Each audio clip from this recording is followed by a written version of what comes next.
In case you haven't heard, human beings are warming the planet. The burning of fossil fuels has caused the atmosphere to fill with greenhouse gases, which trap heat. Since the Industrial Revolution, heat-trapping gases like carbon dioxide, CO2, have risen by nearly 50% because of us. More than half of that CO2 is just from the last 30 years. All the extra greenhouse gases have led to an increase in global temperatures of 1.1 degrees Celsius. That may not sound like a lot, but it has caused the last 5 years to be the hottest in recorded history. Rising temperatures have led to more frequent and extreme heat waves, floods, droughts, and hurricanes, because a warmer world also means a wetter one, hence the flooding and the storms. In 2018, extreme weather events, proven to be worsened by climate change, cost taxpayers $91 billion in cleanup, prevention, and restoration in the United States. That doesn't even count the human costs, as hundreds lost their lives to these natural disasters. When we think of the climate crisis, we picture classic images of ice caps melting, sea levels rising, and polar bears drowning. But more than isolated weather events, you're about to see that the climate crisis is more like a fucked up web that connects and impacts every single thing we care about. It amplifies all the existing problems we experience today, from racial injustice to economic inequality to health issues to food access to war. It affects our economies, our politics, and our cultures.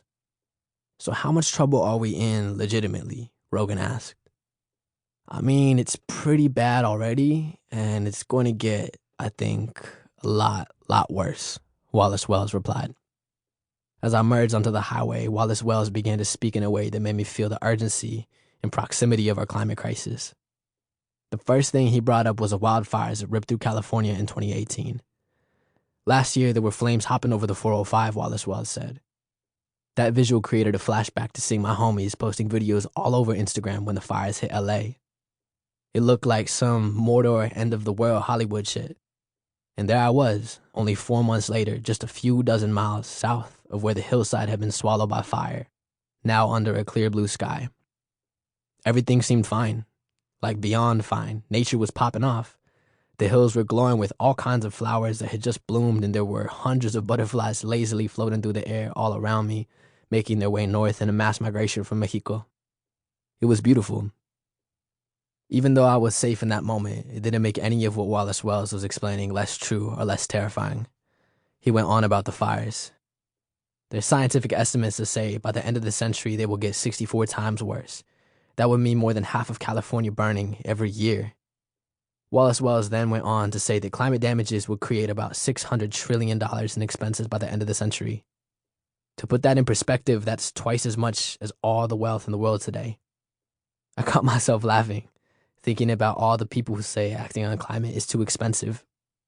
Homie was telling me that on our current trajectory, we are moving towards 2 degrees Celsius of warming, which the UN calls a point of disaster and island nations are referring to as climate genocide. By the time we reach that 2 degrees Celsius, 3.6 degrees Fahrenheit increase, we'll likely experience the death of almost all coral reefs on the planet, entire polar ice sheets melting in the summer, and about 5 meters, 16 feet of sea level rise.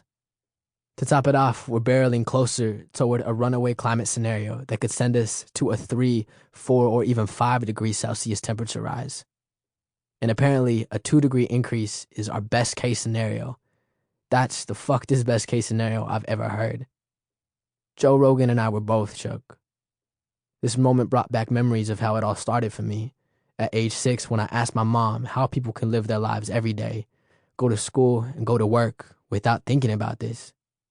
This being that humans are causing the greatest environmental catastrophes on Earth. Wallace Wells spoke about how, even for someone like him who has read thousands of scientific papers on the topic and understands the urgency of the climate crisis, part of him still doesn't want to admit the reality of the world we have created.